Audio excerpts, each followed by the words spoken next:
Hey, everybody out there, and welcome to the State of Joe. I'm Joe Santiago.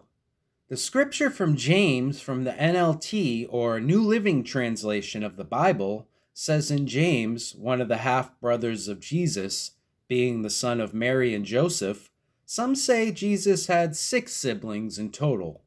In James chapter 3, verses 5 and 6, it says, "In the same way, the tongue is a small thing that makes grand speeches, but a tiny spark can set a great forest on fire. And among all the parts of the body, the tongue is a flame of fire. It is a whole world of wickedness, corrupting your entire body. It can set your whole life on fire, for it is set on fire by hell itself." In Proverbs chapter 18, verses 1 through 8, it says, "An unfriendly person pursues selfish ends, and against all sound judgment starts quarrels. Fools find no pleasure in understanding, but delight in airing their own opinions. When wickedness comes, so does contempt, and with shame comes reproach. The words of the mouth are deep waters, but the fountain of wisdom is a rushing stream. It is not good to be partial to the wicked, and so deprive the innocent of justice. The lips of fools bring them strife, and their mouths invite a beating. The mouths of fools are their undoing, and their lips are a snare to their very lives. The words of gossip are like choice morsels. They go down to the inmost parts." And also in Proverbs chapter 18, verses 20 and 21 states, "From the fruit of their mouth, a person's stomach is filled. With the harvest of their lips, they are satisfied. The tongue has the power of life and death, and those who love it will eat its fruit." So as you can see, the words we say to each other have the finger on the pulse of the American people. Think back of how bad and nasty we were to one another in treating people that we simply had a conflicting view on any given subject with. It all comes down to the fact that everyone's got an opinion. But people were losing their minds, screaming their heads off like a toddler throwing a temper tantrum. And they were yelling in a demonic tone of voice, seething with this anger. It was everywhere, on TV, the internet, and some of us were witnessing people flip out around them in their own lives. Or at work, in places of business like restaurants and stores, and at employees. This was all going on before the pandemic kicked in, okay? So keep that in mind. Everybody who didn't agree with someone, they immediately would start the hurtful name calling. They would say instantly, "You're a racist, xenophobe, homophobe, fascist, Nazi." And that leap would be made when whatever subject that was being brought up, they would just jump to these terms to try and stifle any kind of rational debate or disagreements on opinions or policy of any kind, which is, of course, by definition, irrational. The rhetoric was getting more hateful and evil. So here we are. God says, "What can I do to get all these crazy people to stop yelling and screaming in each other's faces, totally losing all grip on things and becoming completely unhinged?" Well, He goes right for the simplest solution. He goes right to the root of the problem, like always. The problem was that people were saying to one another, is what people were saying to one another. That was the problem. Well, now we've shown that we don't deserve the freedom of speech, okay? Because we have corrupted it, and we have proved that when given the power of words, we can't wield them in a productive way, but only in a reprehensible way. And we take our gift of communication for granted and make it gossip and wishing harm and evil on those which we disagree with. Well, God says, you want to act foolishly with this gift I give you? Then what does any good father do? God the Father is putting all his children on punishment and on timeout. God says, you want to lose your minds with all that yelling and screaming? I'm going to give you something to scream and yell and cry about. Not only am I going to cover up your mouths, the very thing that got society talking casually evil about others, but I'm going to add the fact that you have this invisible enemy also to contend with, COVID-19. So you will see that in times of calm, you could not be civil to each other. So I hope all you blowhards and big mouths are happy now.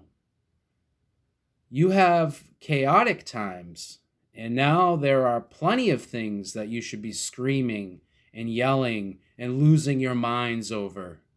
Except, oh yeah, God put this mask over your loud mouth to muzzle your hate-filled words.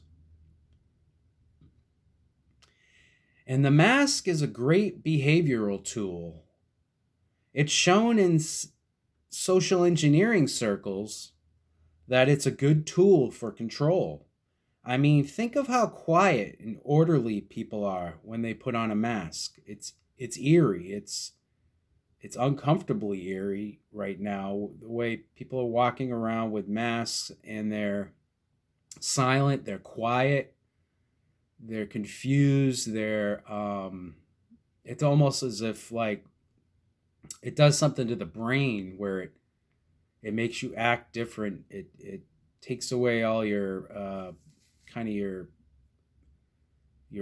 thinking. It affects your thinking and your reaction to things and what you'd normally say and normally do. It's like you have that covering over your face, so it's like it's almost as if you feel it's covering up what you can say and what you can't say, and what you can do and can't do. So now you're not doing what you normally would do without the mask on, because you don't have the freedom of movement and freedom of just not something hanging off your face and covering your face, and it's just creepy, and it's your mind picks up on these things, and it knows that things are crazy. So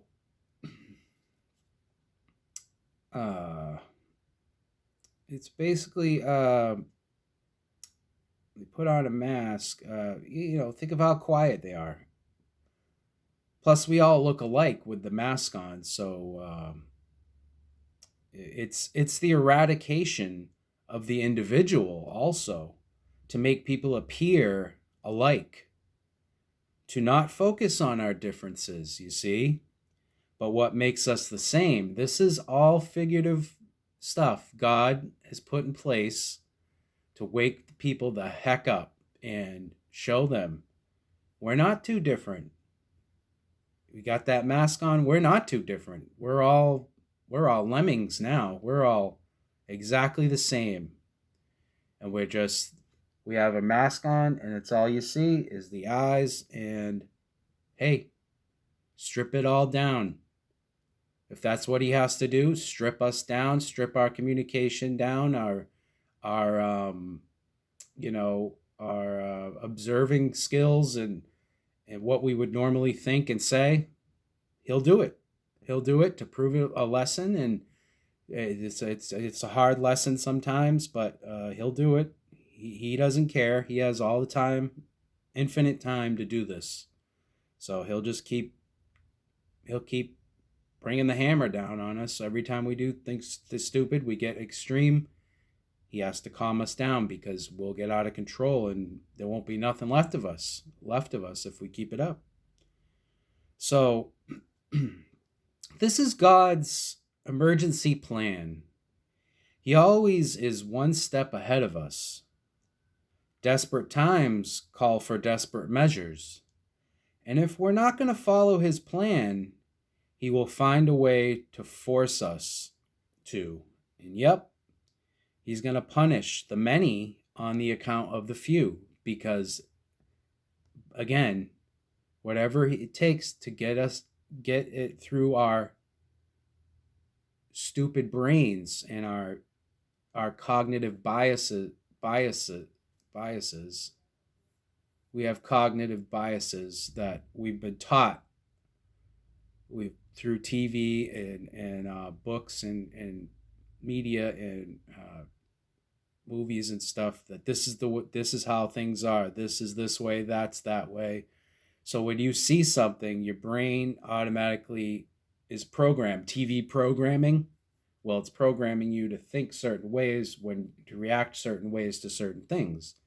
You got to block that out. I mean, TV is fine. TV is fun to watch sometimes, and it's good, but you have to realize that they're trying to program you also in the midst of it. So there's always a back plan to these, advertising, media, and all kinds of stuff. And I want to get into advertising some other time, but so basically, he'll do all this stuff, and by any means necessary, like I said, and whatever it takes to get us to love our fellow man and neighbors.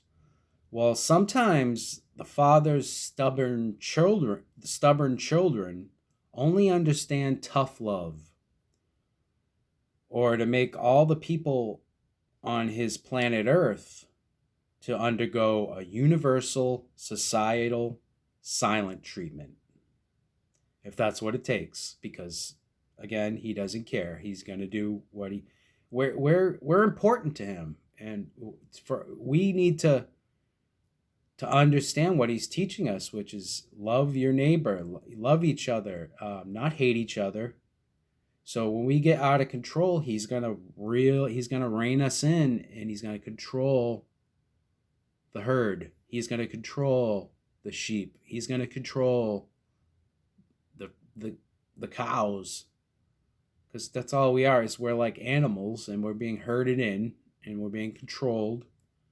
Just like, the metaphor of farmers and animals and different things. It's all interchangeable, basically. And we're just like animals, and we're being herded in and rounded up and told and shown, this is why you're going to do it. And then we'll fall in line. We will listen. We'll have no choice, really. Because God always knows what ails his creations and knows the proper prescription to cure the ailment. So use as directed and take as needed. Side effects may include displeasure, pain, and discomfort. But with further prolonged usage, you will begin to regain sanity and control of your behavior, mind, body, and what guides all these things, your mouth. So we have these masks, and yes, again, in my grocery store that I work in, people are it's just weird. They're just very quiet.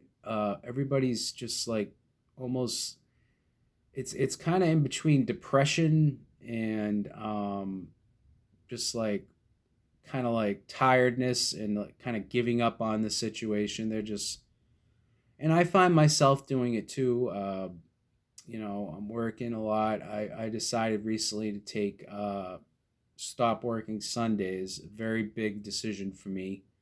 Um, uh, I'm gonna, it's all about getting plans, plan your life, having time to do things, because it's great to work, but you work your life away, and then you look around and you're like, well, I didn't do what I wanted to do because I was always at work. I missed all my, get-togethers and gatherings and families. Well, we're missing all those now because of the virus, but yeah, he says, you want to scream and yell and just act like a complete moron, then I'm going to put a mask over your face, okay? I'm going to shut your mouth up because you can't control it. So I'm going to shut it up.